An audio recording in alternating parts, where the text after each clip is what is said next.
Using KiddoCraftAI is super simple, so let's dive in. This is your dashboard.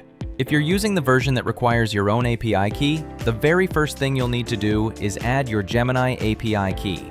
Just head over to Settings, then click on the Gemini API tab. From here, follow the instructions. Click Google AI Studio to open the Google AI Studio page. If you've already created an API key, you'll see it listed there. Just click on it and hit Copy. If you don't have one yet, click Create API Key. Choose a project or create a new one, and then hit Create API Key. Copy your new key.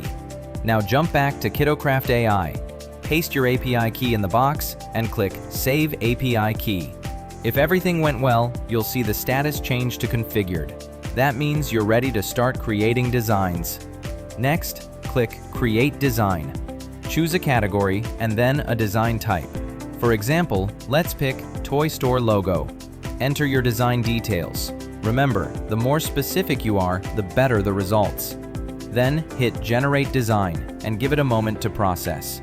KiddoCraftAI will give you 4 different design variations to pick from. You can resize the canvas, export your final design, or generate new ones if you want to try again. You can also save your work, and all saved designs will show up in the My Design menu. And that's it! Creating with KiddoCraftAI is really that easy. Ready to try it yourself?